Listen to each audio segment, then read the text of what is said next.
I'd like to thank you for allowing us into your homes for this 30th episode of Season 2 of Esoteric Science Roundtable. And as some of you may be aware, I do have a guest this evening. Hey, Corey.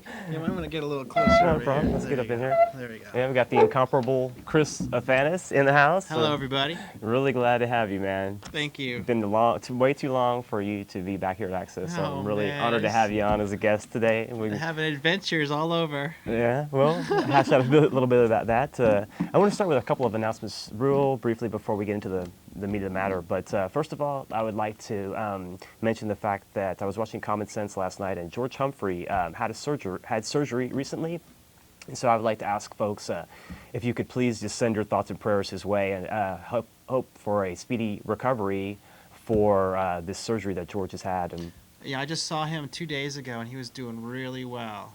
He had some chest surgery, and they opened up his chest, and he's doing amazingly well. I'm really impressed at how well he's coming along. Yeah, he said his recovery was going well, but I'm really not above asking folks to help out in a situation like that, and I'm kind of surprised that he didn't kind of mention it a bit himself. But maybe he's just not that type of person. But I would like to impose on folks, if I may, to ask you to just offer George your thoughts and prayers. He's one of the great guys down here at Access, doing a wonderful job and contributing to a lot of what we're trying to do down here. So he was one of the guys that started this whole thing down here. True, his name, right? His name's on the plaque on the building. Every time I come in the door, I see that and I remember that. Yeah. And so that's again, just keep him in your thoughts and prayers, folks, if you can. Also, want to mention a little incident at the Mike Hansen fireworks stand out in Manchac. He had some early morning visitors. Early Monday morning, some thugs tried to come in and jack up his fireworks stand, but Mike had the backup for the jack up. And he wasn't having that. Mike Hansen don't play that, and he had this guy spread eagle before the sheriff's department came out and apprehended him. And he is running for constable. Exactly. This is your future, his responsibilities the future seriously. county constable of Precinct 4 in action, in effect. What better example than that to show somebody that is looking out for his area and looking out for the interest of the citizens of that area, because of the fact also too that these guys had a lot of stereos and a lot of other stolen. Yeah, they've been doing some work. Right, evening, exactly. So Mike was able to completely, circumvent this whole little crime spree and nip it in the bud, basically. So I'd like to mention that quickly. Also too, I don't have a graphic, but I want to continue to mention that Mike still is asking for volunteers to help at the fireworks stand, Twin Creek Drive in Manchac, and there's a number as well that I'll just say a couple of times if people have access to a pen and paper and they're interested. The number to reach Mike for the volunteer for the fireworks stand is 656-0521. That's 656-0521, and he's going to need help for the next couple of days. And he also has a website. If you don't have that information, you want to get in contact with him, you can go to mikehansen.cc, and the .cc stands for County Constable. Right on. Sounds good. Okay, so those are the couple of quick things that I wanted to mention. And the theme for also our metaphysical meeting is coming up the third Wednesday of this month. That's Opal Divines. Always free and always casual, starting around 8 at the upstairs portion of Opal Divines. Also, today being the day before the 4th of July, I kind of wanted to discuss somewhat and make the topic of the show personal freedom, and to kind of get some concept of personal freedom, and to get some feedback also from some of the callers and viewers, and see what maybe their concept or ideas of personal freedoms are in light of the fact that we have a holiday coming up tomorrow. And I'm pretty sure that's the only kind of freedom there is personal freedom.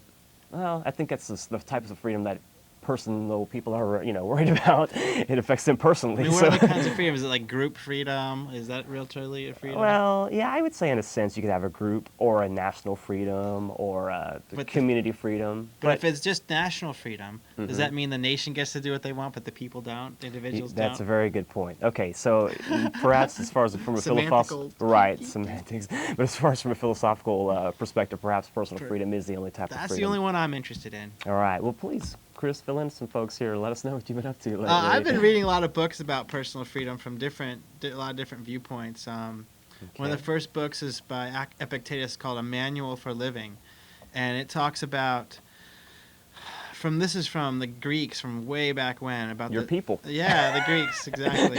It goes into how do I live a happy, fulfilling life, and it's really about taking responsibility for your own self and not looking outside at what the exteriors are to find your true happiness and true freedom, but you find it from within. And the first thing it starts out with is know what you can control and what you can't. And a lot of people think that they can control other people by convincing them or prodding them or manipulating them, and that's true to a certain point. But if you want true control and true happiness, the only person you can really control is yourself. And once you control yourself, you can then do anything you want at that point, because you'll know where the real power lies. It's within yourself, not anywhere else. And then step 2 he talks about, or the concept 2 is stick to your own business. Stick with your own business. Just pay attention to what you're doing. That's a very good point. And don't really try to figure out what everybody else is doing, because you know what? You'll never figure it out from their external behaviors. You'll never figure it out. But you can always figure out what you're doing by sticking to your own thoughts and your own concepts of what you think is real and moving in that direction. Yeah, you can waste a lot of energy worrying about other people's business and getting into being a busybody, getting into other people's exactly business. What other people think of you. That's a good one as well. That's a very limiting concept. Why do you care what other people think of you? You're giving your power away to them? Because when you give that away, you're giving it to this group mind that moves very, very slowly. And there's power there, but there's not a lot of power in order to move you towards your own personal goals. And this is another third concept here, is recognize mere appearances for what they are. Everything we see with our eyes, everything we sense with our senses is just mere appearances. They're not actually real. That's true. And we can change what we feel and see about them by changing our concepts of them, and by recontextualizing, which is something that comes from on the idea called neuro-linguistic programming, which NLP, which is just changing the meanings of words for yourself. That's really the main point of that. And it talks all about see things for what they really are. So Epictetus was a Greek philosopher, and he goes into quite a bit of detail about it. Another thing, no one can hurt you unless they physically can hurt you, but no one can psychologically hurt you unless you let them. That's true. If you actually agree with them on what they're telling you, that's the only way someone can hurt you.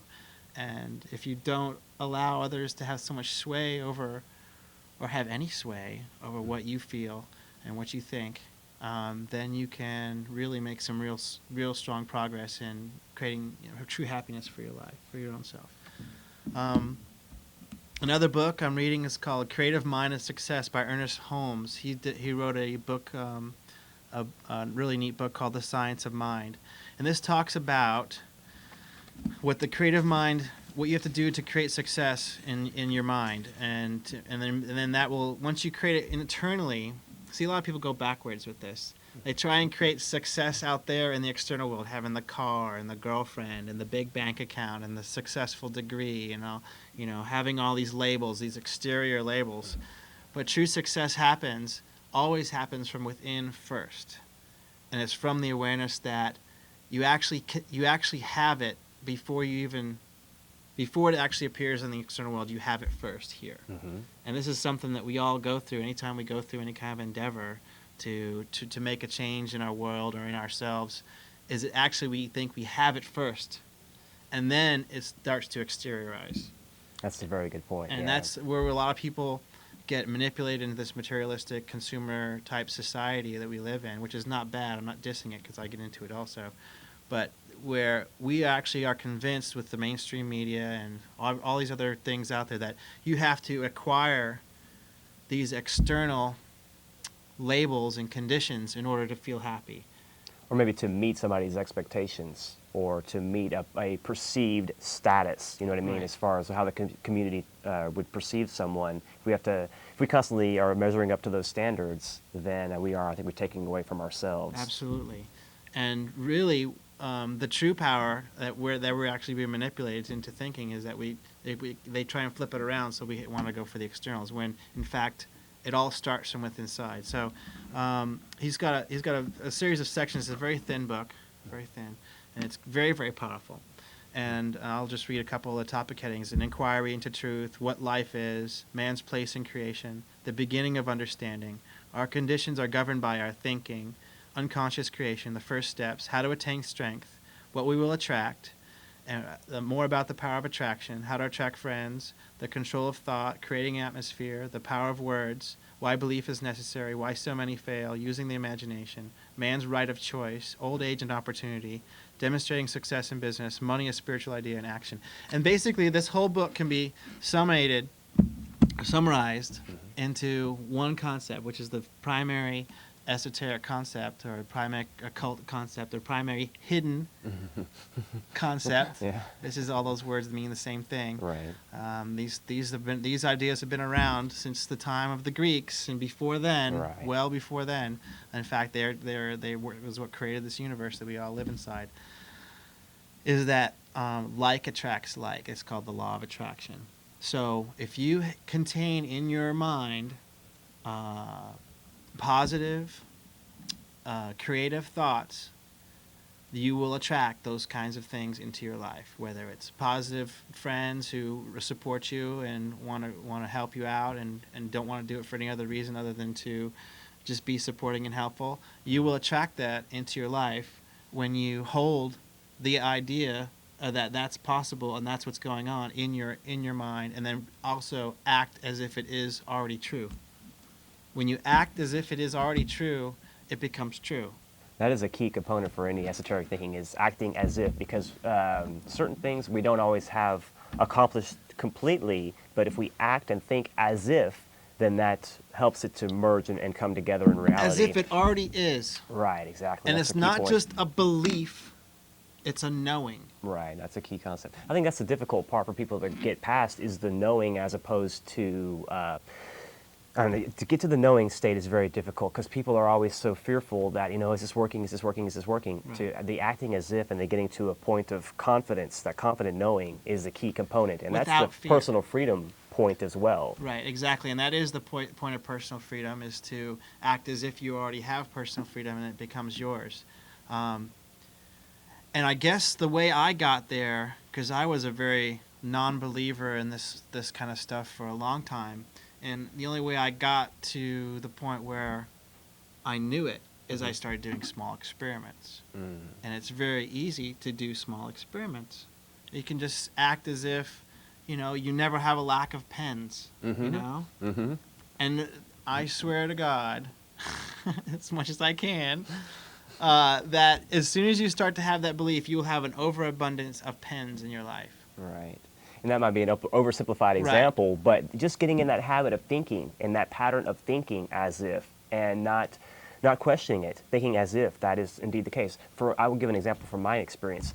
As far as law is concerned, I go and conduct my affairs however I choose, in spite of, irrespective of any man-made written law. I try to conduct myself according to what I feel is divine law, and to mold myself to that pattern. So therefore, man's law being inferior to divine law, I don't feel necessarily holds sway. And so I act as if the law doesn't matter, and I just go about my affairs however I choose, And I've done the same thing with, keeping the golden rule in mind, that, whatever I wouldn't want to have happen to me, I refrain from doing that to anyone in the world, even though there may be an opportunity, or it may become convenient at that point to maybe break that law. I know that as soon as the moment I break that law, it will be broken for me.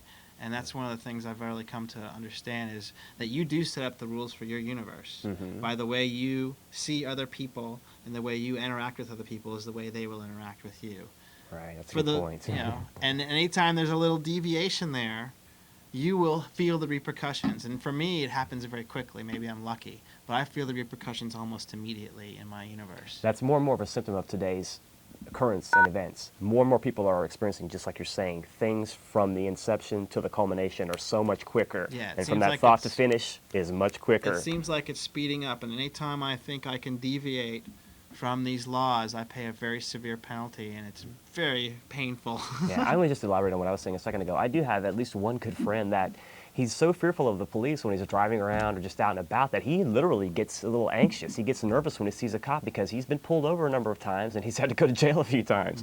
You know, Probably because he was nervous because the police pulled him over and he thought they were going to put him in jail. It's a cycle. It's a cycle. It's a Cops perception. pick up on that it's stuff, a perception. man. Exactly. Cops do pick up on that sort of thing. They say, "Why is this guy so nervous?" Why exactly? And so you're kind of setting up yourself for a fall by that kind of thinking. But that's my point. If you just have no fear of law enforcement, for instance, or a barking dog or something like that, you know, you could think of a lot of examples. But it's just a matter of not letting yourself fall back into that fear and that what-if thinking. The what-if thinking kills you more than anything. One of the best things that I did for getting out of that mode of thinking is recontextualizing the police. Mm-hmm. As opposed to being out there to throw me in jail, they're out there to do a very difficult job under very trying circumstances with most people thinking that they're bad.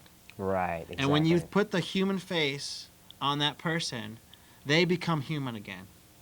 Yeah. And I've seen my behavior has changed from being around police and doing activities with the police, because I go to a firearms training facility out in near Hunt, Texas, and I'm always training with cops. They're just people. They're just doing the best that they can do where they're at. They're not out. I mean, the vast majority of them are not out to get you. They are trying to do a tough job without a lot of support from many people. And when you put the human face on it, it totally changes the dynamic. Yeah, and that's the thing we always forget is, like, we think everyone gets the same treatment. We think everybody gets the same treatment. You know, it's just like a cookie cutter world. No. The treatment you get is the treatment you give out. Yeah, that is true, ultimately. And boy, I have seen that over and over and over again. When I think people are going to be jerks and assholes, guess what? They are. Yeah. And when I think that they're going to give me the best service and be very friendly to me, and I'm going to be very friendly to them, I get that kind of service back, man. It's pretty amazing. Right. Well, I try to go with an open perspective as far as, you know, an open, allowing perspective and at least hope for the best. But as far as the police are concerned, if we can go forward on the perception of just having some mutual respect for one another, like you were saying, have an appreciation for the position they're in, and then conversely, hopefully they'll also, you know, not look at you as, oh, here's a guy I can bust and make some money for the police department. It's a revenue generating situation. Yeah, it might not be the thing. You may still get a ticket. That's true. But you may not go to jail. But right, that's exactly right. If there can be some respect, then I think that's a good thing, completely. And the ticket could be over within 10 minutes, not an hour, with a bunch of police showing up around you. True. You know, there's different levels there. Right. Another book I'm reading is called Change is Everybody's Business. And I've been going through a lot of changes in my life lately, both positive and negative, but it's all for the best, really. Right. And that change is, everybody has to go through change, whether they like it or not. And everybody is going through these changes right now. Everybody's going through some sort of change, whether they're getting older or whether they're going through a job change or their relationships are changing. Everyone's going through it, and there's stages and there's phases and there's ways to handle it. And I'll just go through a couple topics that they talk about here. Powerful beliefs. What is normal? Belief number 1, what is normal? Belief number 2, on resistance and negative emotions. Belief number 3, when change starts. Belief number 4, how deliberate change happens. Belief number 5, when to commit. Belief number 6, the role of formal leaders. Belief number 7, the role of followers. And it talks about the character. Stand for something. Character lesson number 2, be aware of your beliefs and assumptions. And character lesson number 3, use your emotions. Character lesson number 4, add value to your world. And one of the best things I saw was this little graphic here, talk about life is stability and change. That means there's two things going on at the same time. It's changing and being stable at the same time. Let me see if you can zoom up on that.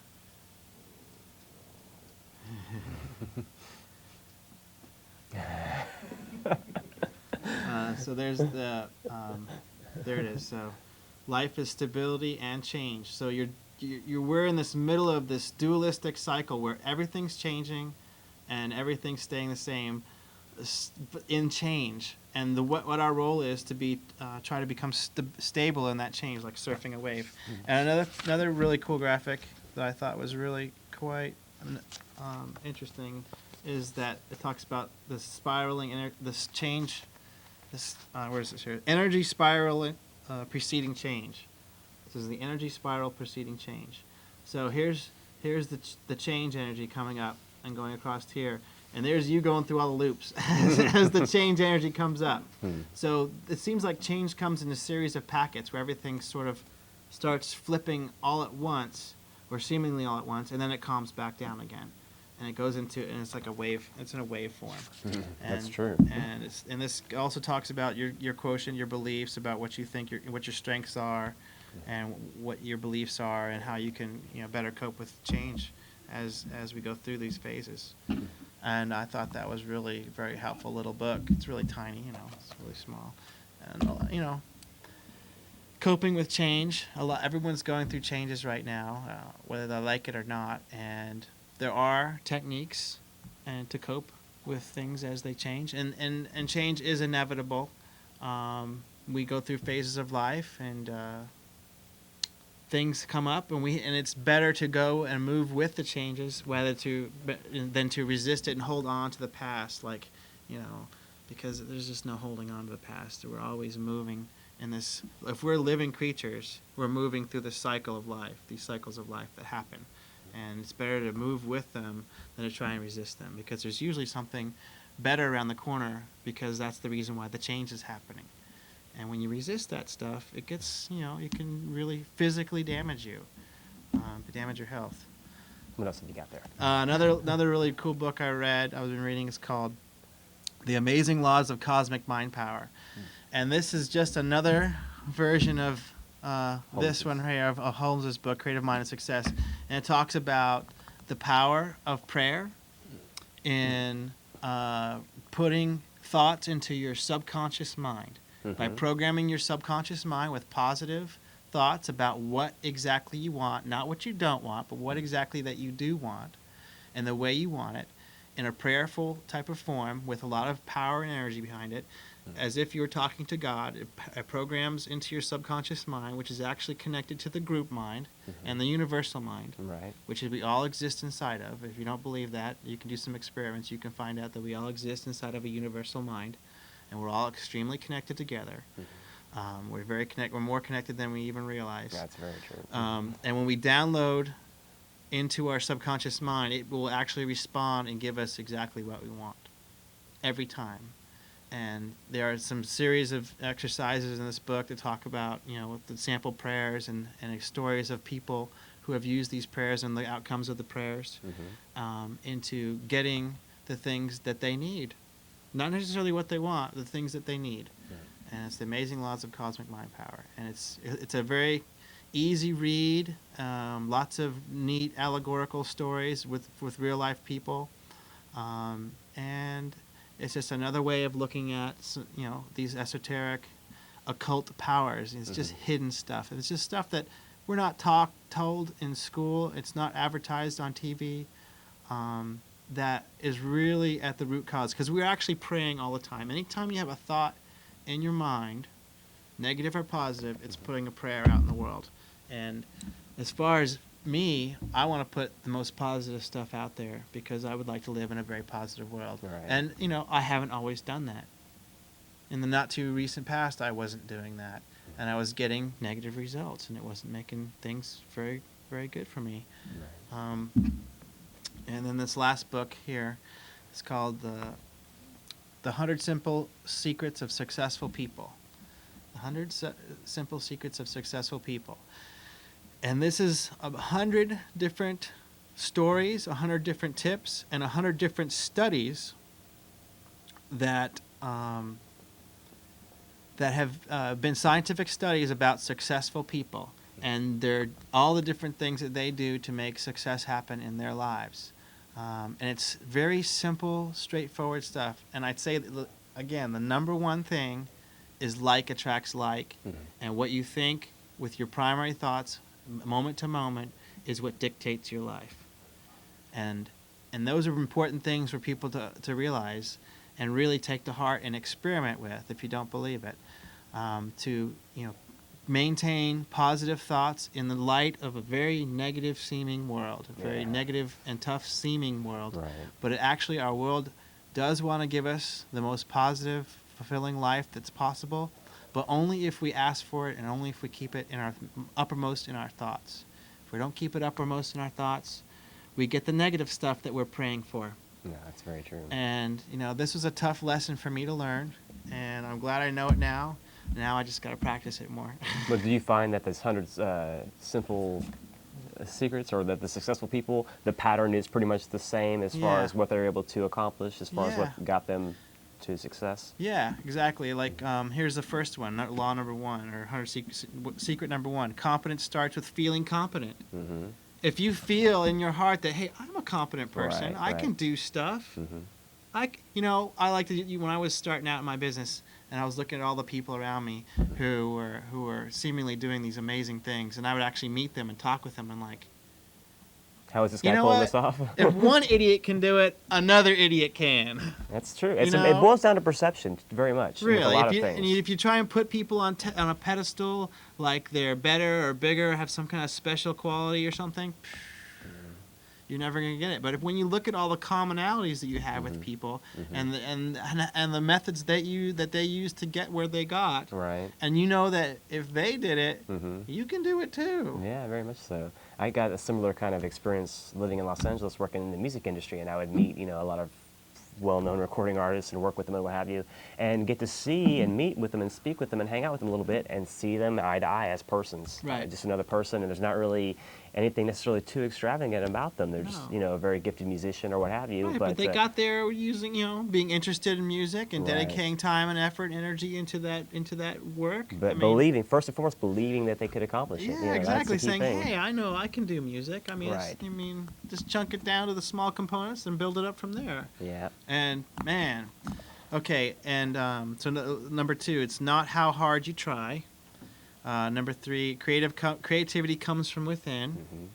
Take small victories. That means you can't build $1 billion business overnight, but you can build a $1 business today, a $2 business tomorrow, and a $5 business, and next, whatever you want to do. You do it small little pieces, and you go, yes, I did it.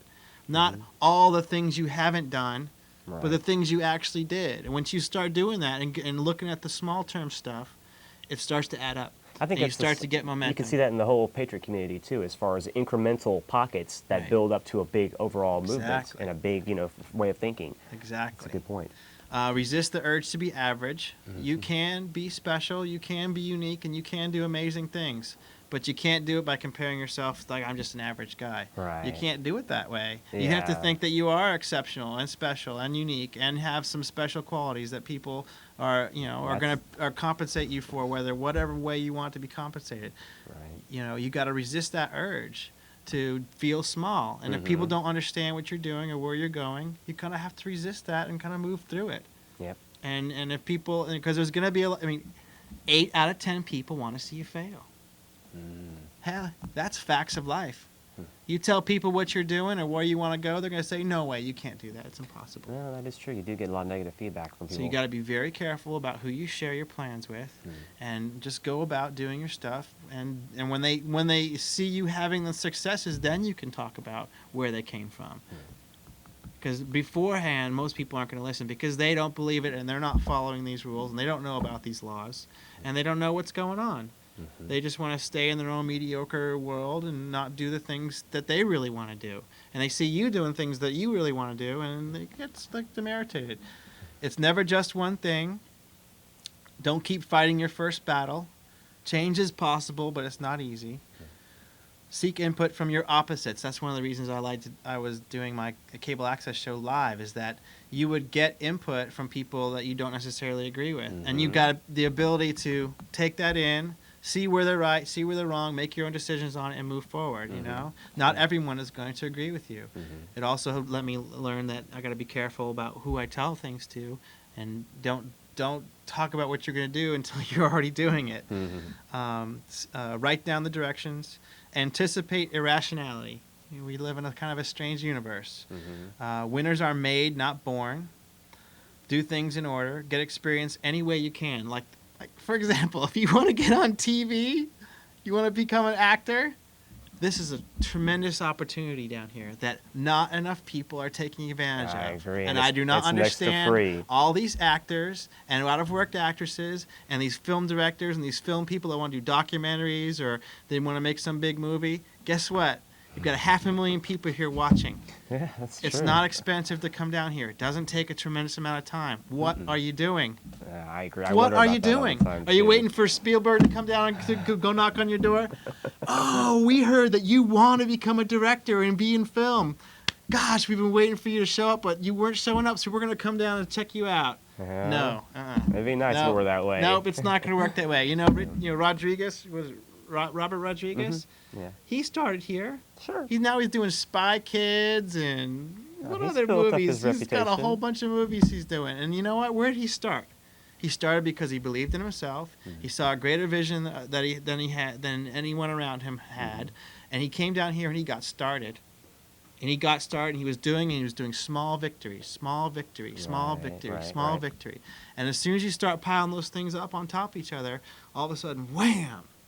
You get to where you wanted to be, where you saw yourself, the vision of yourself, because Right. you attract those people into your life, and I don't know how it works. I don't understand it. You don't have to understand it, but when you download those thoughts into your subconscious mind, and your subconscious mind connects up to the universal mind, people come into your life, and the universe wants to express itself through you. And the universe is looking for people to say, yeah, that's what I want, and are willing to go through whatever it takes to make that happen. And when you start to say that stuff and you start to program that stuff into your subconscious mind, it will respond, and the things will show up, and it's very quick. But ultimately, I do agree with that, but you really have to have that firm, fixed determination that this is true, Knowing. that this method works. You know what I mean? Knowing.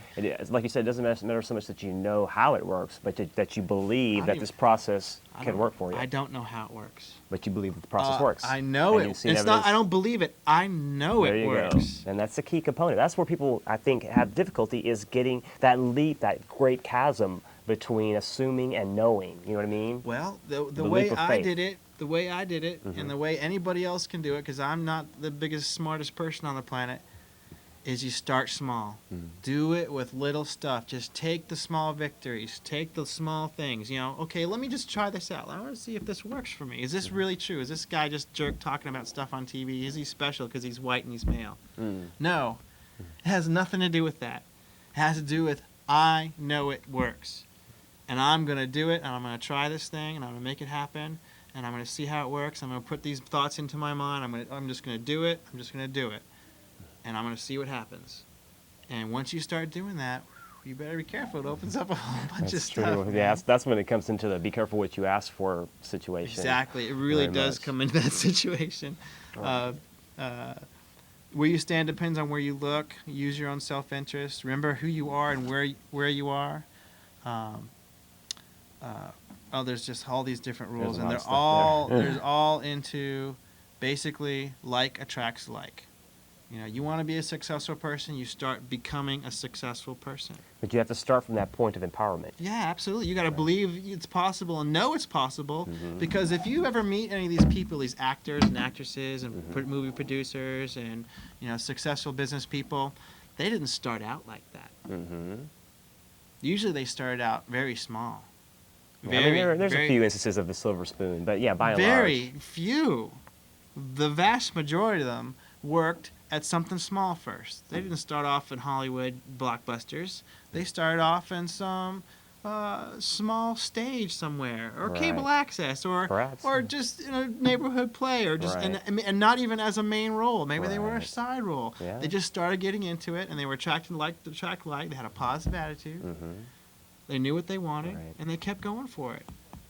And that is really the main thing. I know, and that the Everything in formula life. is quite simple, but it's just putting it, that knowing and putting it to practical use that for so many people is quite difficult. And I wish people could get over that fear, I guess, or uncertainty about the process working for them. A long Works for time ago, anybody. all this stuff that you're discussing that's basically based on self-empowerment and psychology and things of that nature and how the mind works used to be taught thousands of years ago in what were called the mystery schools. Right. And they were exclusively taught to those that were deemed ready for this information. The general masses were not taught these psychological Because they weren't concepts, interested. and they really weren't also ready, quite frankly, fully ready. I think they were ready. They just weren't interested. Well, This stuff has been But that- why around for is- years and years and years and true, years. but and why years. is it now that you can find so many self-help and these kind of self-motivational tools that are available in our day and age? Because I think we have specialized ourselves to the point where Joe Blow and the average man in the street can really take advantage of this that was more hidden. Medical doctors used to teach this. Clergy used to teach this.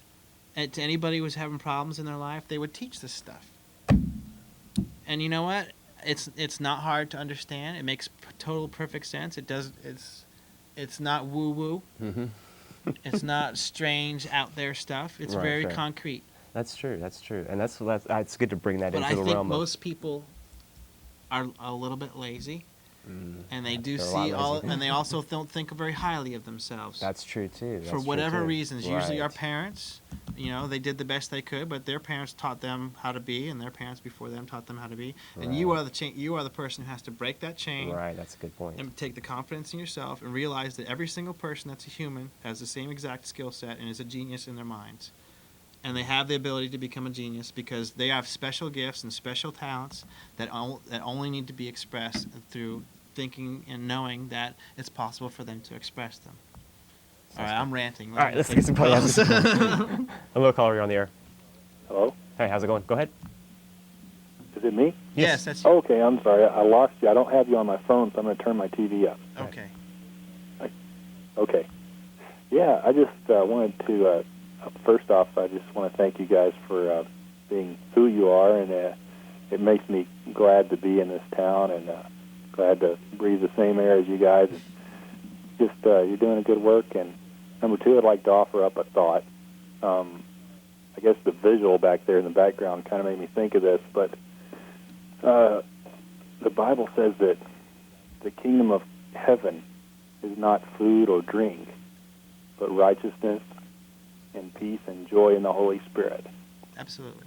And that's a real life-guiding thought. That's very true.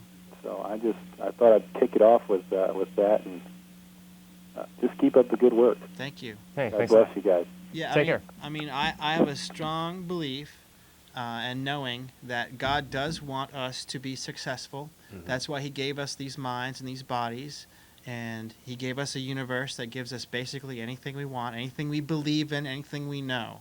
We have it at our disposal, and it's here for us to express His love through us. Right. And it's also our responsibility to take advantage of those gifts.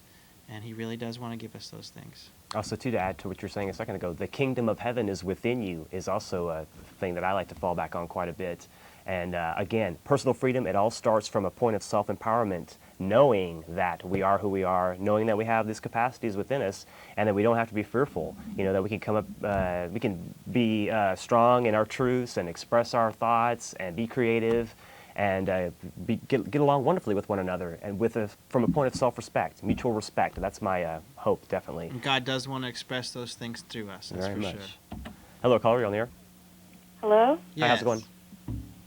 Hello? That's Yes. you. Hi, my name is Bonnie Adamson, and I am with the Center for the Reduction of Religious Conflict. Our website is www.center2000.org. Mm-hmm. I would recommend anybody look it up. It's www.center2000.org. And what kind of things do you do there? Well, we have just gotten organized and gotten our charter as a nonprofit organization back in 2000. We're headed by a couple of international lawyers. The one guy was in the Marines in Korea and saw a lot of just devastation and horrible suffering, and it really affected him. And when he came back and went through law school, he decided to use his legal expertise in the human rights area. And so he's been trying to draw attention to how our beliefs within us. Now, a person's religion, there's Christian and Buddhist and Muslim and Confucian and all that, but really every single individual person has their own religion Yes. inside of their heart, inside of their mind. That's right. It's what you believe about yourself, what you believe about your family, what you believe about your neighbors, the world, and so on. And what it's capable of, and what you're capable of, and what it's all Exactly. here for. Exactly. Everyone has their own And, religion, that's for sure. one of the things that has become very apparent as I've done research for this, I want to refer back to your comment about the police. You were talking about in personal freedom how when you put a human face on the police officer, he's not a soldier with a gun in army fatigues anymore, or he's not a police officer with a billy club or whatever, but you put a human face on him, you change how you react to him. You Right. change how you think about him, how you feel towards him, and your behavior changes. And we You change can't him. help it from changing. Right, and you change him with your behavior, and that dynamic Exactly. gets set up where you both change each other. Exactly. And in my research over thousands of years of all these different religions all over the world, people tend to, they believe they're the good guy and they're right, and the other people are the bad guy and they're wrong, and we tend to provoke behavior out of each other. Right. I become very hostile and aggressive towards the police officer. Right. You know, he sees a broken tail light. Right. And he pulls me over, and I'm thinking, he's out to get me, he's out to get me. Right. So I get out of the car in a very aggressive way. Right. He wonders if I'm carrying a gun, so he pulls his, and That's the situation escalates. Right. It's a great escalation of misunderstanding. Absolutely, and that's been the root cause of a lot of human conflict, is the escalation of misunderstanding, which comes from a low level of consciousness that we've had to pass through. And we're Exactly. passing through that now. More and more people are becoming aware of how we're setting up these dynamics, that there is no good guy, bad guy. We're all in this together on this spaceship I call Earth. Yes, hurtling We're all through crew space. members. And we're just waking up to things that, we had to pass through that phase. We had to Yes. understand it very well. And our organization, this man has been so interested in this issue. The director, his name is Terry Trowbridge, and he's been so interested in this since way back in the 60s. I think the poor guy feels like he's all alone in the world. He doesn't realize so many of us are coming to the same awareness that he has. So many of us are coming. Now, this is not a religion. It's not a religion. It's not affiliated with any government. It's not a cult. It's not any of that kind of stuff. We're just trying to get people to work together and talk. Sounds In great. daycare centers, they tell little kids, don't use your fists, use your words. Right. This is my truck. I was playing with it. Give it back. Right. That kind of thing. And Absolutely. sometimes that sounds very childish, but sometimes some of these conflicts in the world are that silly. Yes. They really, And you took my goat. Give it back. right, and there are reasons that they've been propagated and propagated and kept as conflicts. There's people who are benefiting from these things that we really need to realize what the benefits are coming from, and start doing things differently. And that doesn't happen. You can't say you do it out there. It starts right here. Right. Proactive Right. thinking. And that's what I'm trying to do. What my job with the center is to raise public awareness to change our individual selves. Right. We have to change the way we think of ourselves and how we think of our neighbor. That's right. If my daughter, I was born and raised in a Christian home, and we read the Bible to her, if my daughter can't play peacefully with the Muslim neighbor, there's no way that the Christians and Muslims in an international sense will get along. I have to look at the human face of the person, that they love their wives, they love their children, they want to have a safe home, they want to have food to eat and clothes to wear. We're all people, we're all in this together, and we need to change. The idea of personal freedom is that I get to decide how I think, and I get to decide how I act towards the world. And letting other people do the same thing. Exactly, and I take Being responsibility for that. There's a personal freedom / personal responsibility. Responsibility. Very If I essential, am yes. generating hostility and violence and everything, then I have every right to expect to get that right back in my face. And it seems to be accelerating now. At least in my personal realm, I used to be able to get away with a lot more of that stuff. Now it's like right in my face. Yeah. One thing I would like to mention quickly, I am looking on occasion for guests on the show, and it sounds like you would be a very good candidate to perhaps come on and espouse some of the philosophies of your organization. So I would perhaps maybe like to get in touch with you along those lines. Oh, in the yes, next- I'd love that. Okay, you are here in the Austin area, obviously. Yes, my name's Bonnie Adamson. It's Right. Adamsson.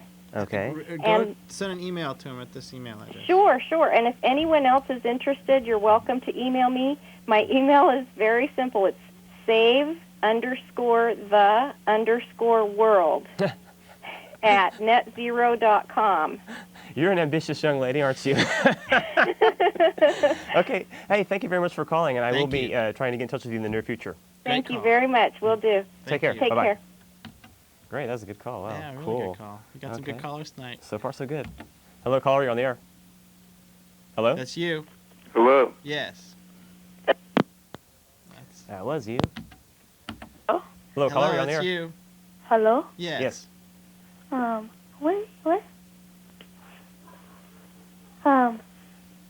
Are you married? No, we're not. No, not anymore.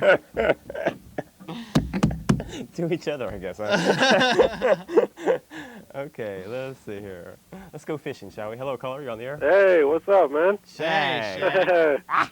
It's good to see you back on the air, brother. How you feeling about that? I could have told you guys the other day that this was going to be an upcoming thing, but I want to surprise you. Oh, that's what it was, dude. He's keeping it a secret. Yeah, no, what's No, on your mind, man, Shag? I'm telling you, all around Austin, they're jumping for joy seeing Chris on the air. Oh, Let me tell you. stop, Shag. You're too much. Hey, what's on your mind, I brother? can understand, man. No, okay, well, as far as your topic is concerned, as far as personal freedom, I just want to add something. I don't want to cause any turbulence or anything like that, but I had as far as like the cops, I mentioned the cops being, okay, you put a human face on them and nobody really thinks they're an ass anymore. But here's the problem I have with the whole situation with the cops thing. Number one, I understand that they're doing their job, or they think that they are, and that's their excuse. Like if you ask a cop, okay, why are you breaking up the party? Well, I'm just doing my job, man. Or, why are you clubbing me upside the head because I happen to want to express, freedom of speech?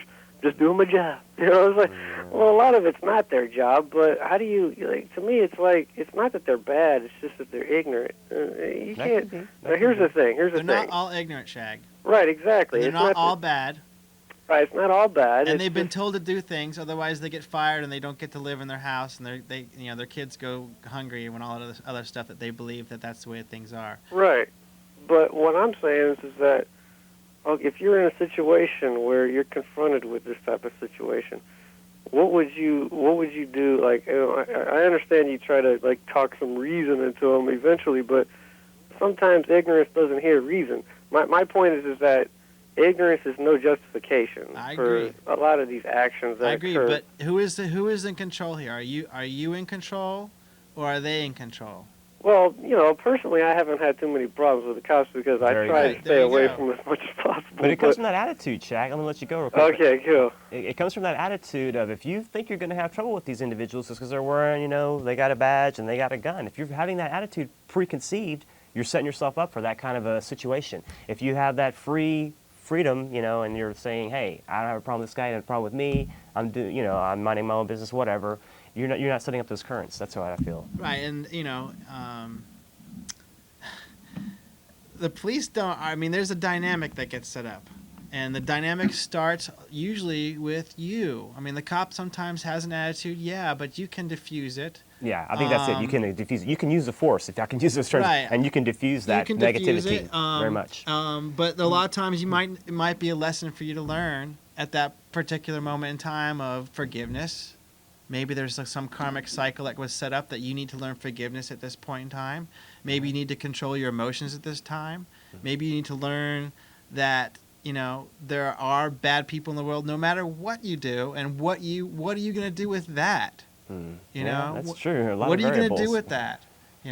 Are you going to just go out and start to be a cop basher now after having a bad experience, or are you going to say, okay, this is just part of the way the world is at this particular moment in time, and I'm going to become a better person from it? There's always the personal choice of which way you want to go. And, when I've changed my mind about certain things, my universe changed, and I can't explain it. The problems that people have in the world, I don't have those problems anymore. It's because of how I think about how the world is and how I am in it, and all those other factors. But you would probably refuse those things entry into your life. You would say, hey, here's the gate. You can't come in. Or when they do come in, I say, oh, here's a lesson for me to learn. And here's the back door. Get on out. Yeah, exactly. Just See ya, wouldn't wanna be ya. go as quickly as possible. And Let me Right. learn the lesson. Let me Yeah. understand what's going on Right here, on. and Absolutely. move through it. Now instead of saying, no, you can't do this. Right. It's just okay. Yes, you. Of course you can do it.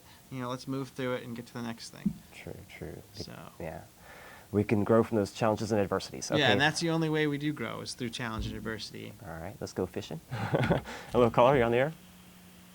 Hello? That's you. Go ahead. Hello, caller, go ahead. Yeah, I'm right there. All right, let's try another caller. Hello, caller, you on the air? That's you. Caller? Nope. Okay. Hello. Hey, caller, go Hello. ahead, you're on the air. Hi. Hey, Chris. How are you doing? I haven't Good. seen you in a while. Yeah, I've been busy. I've been watching your taped shows.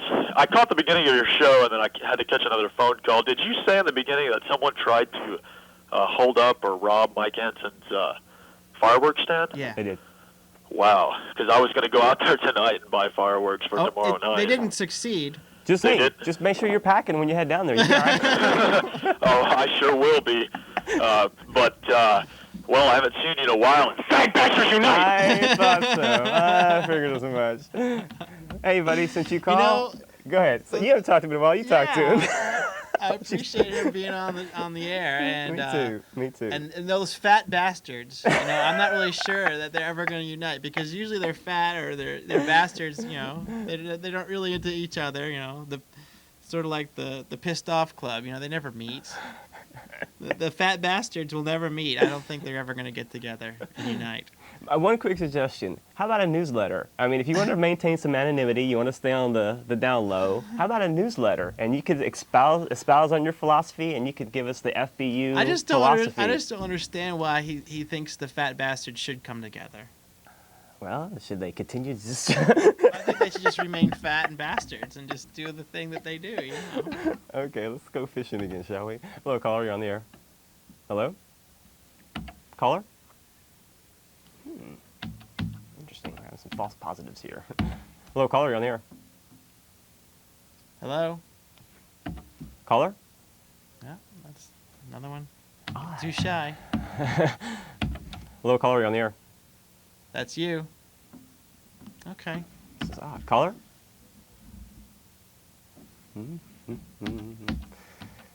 Okay. Hello, caller, you're on the air. Well, they got you cycling some fucking buttons. Hey, watch your language, producer. Hello, caller, you're on the air. Are we not getting any callers? What's going on here? Hello, caller, you're on the air. Hello? Caller? Hello, caller? Yeah, that's what's the deal? they're Well- just having problems. Call from now. It's the same person that this room. Yeah. Oh, okay. Yeah. Okay. Yeah, they just don't want us to talk about how to live a happy, fulfilling life, from Epictetus, Let me ask you real quick. I mean, considering your Greek heritage, have you always had a little bit of leaning towards the Greek philosophers and that sort of I thing? didn't care. Really, you're indifferent towards it? Totally indifferent. Really? I grew up agnostic, completely secular. But as far as the agnostic, philosophical materialistic. aspect and being proud of No. the fact that these Greeks were my ancestry and all Didn't that, care. really, that's interesting. Didn't give one way or another. I thought it was rather silly and frivolous, and I was into the scientific theories of how the world worked, the materialistic dialectic, meaning if I can't touch it, feel it, taste it, hear it, see it, it doesn't exist. Right. And I grew up with that way, and that worked into a certain point. And then I started having a lot of questions that science just was not willing to answer, not willing to venture into. A lot of things like why. And I realized that science cannot answer why. No. They can just answer how and Right. what. But they can't answer why. And start delving into that territory. And then I kind of stumbled across philosophy as there are people who have been asking this why question for some time. And I started understanding the importance of why that question is important and the things it brings up in your life and the changes it makes in your life and how it can make your life better and worse, as you go through the changes of consciousness that happen. Carolyn Meese was talking about in one of her classes how she would ask her students, how many of you want to become conscious? How many do you want to raise your consciousness level to become conscious? And everybody's in the class, the hand goes up. And then the next question she asks is, what are you willing to give up to get that? And most people waited 3 or 4 minutes, until even one hand came up about what they would give up, because you start asking that question, and what's going to happen is that you're going to become aware of the things that are going wrong in your life and the things you need to change about yourself, and that most people don't want to do that because they're happy where they're at, or they think they're happy where they're at. And then she has never had one person say, and I personally would never, I can't do this either, that I would give up everything to become conscious. No. And Those are the people that live in the mountains in Tibet. exactly. Or I'm willing to give and give up everything and start something new. Just let spirit take over completely, and let in whatever is going to happen. There's very few people that do that, but becoming conscious is not all. I mean, most people think about what consciousness is, or becoming conscious, or becoming aware means that you're going to be eternally blissful and always at peace and have tranquility at all times and have total awareness of everything. Well, not necessarily. That's not necessarily what happens. You become aware first of all the faults, inconsistencies, incongruities in your life, how you treat other people, and how that reflects of what your current position in your life.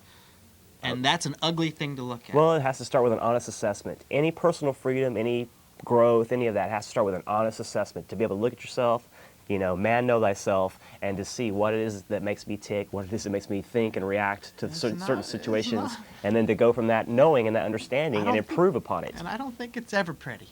Nah, it's never pretty, especially if you start from an unconscious level, which we all do when we're born into this world. True. And it's never pretty, the things that we think other people should be, and then the what we perceive ourselves to be, and how that is totally incongruent, and we have to get that into alignment before we can even move forward, and that's a process, and that's what I think a lot of the mystery schools are pushing people through, is to get rid of those incongruencies, what they think the world should be as opposed to what it is, and moving into more proper alignment about those two ideas. And then once you get into align with those ideas, and align with what the true power of the world is and how it works, and the universe and God and all those things, then you start to live your life with joy and happiness and true humbleness. That's a good one. About what the process is going on here, and amazement of the incredible journey that we're on, and that we're allowed to be here to experience it. Just that miracle itself. You want to see a miracle? Right here. Here's a miracle. Thanks, Chris. The fact that we're here and we have a heart that beats and minds that see, that is miraculous. I agree with you wholeheartedly. Miraculous. Definitely. The fact that I can go to sleep tonight and wake up tomorrow and still have this body and some level of awareness is a miracle. I agree with you completely. No, nothing short of a miracle. Okay, I'm ranting. Sorry. Well, we're gonna have to wrap it up. We got like 8 minutes left, but okay. You want to take one last call? We can try. Let's see. Hello, caller. You're on the air. Hello. I don't think it's going to work. Nah, we should go ahead and wrap it up probably. Okay. But I just want to thank you a lot again, Chris, for coming on the air, man. Hopefully this has been therapeutic for not only ourselves, but the community out there. I always get a lot out of it. And you always have the open invite, man. Thank you. Anytime you want to come on, just come on, man. If I'm doing a show and you have something to say, you want to show up down here? I'm probably going to get a show this year. Really? Another one. Uh-oh. You hear that out there, folks? Yeah, and it'll all be about this kind of stuff. And even in the face of the New World Order and all the nasty, devastating things that they're doing, and all the laws and all the police wars, especially because of drug wars and all that other nasty stuff, we have the right and opportunity to change our consciousness at this point in time because of those events, and because of the awareness that we have of those things happening in the world. We can change ourselves and become better people, and not to change them, but to change ourselves and become a very, very powerful force for good and decent and powerfulness. And I'll thank you, Austin. Thank you, Austin. Take care.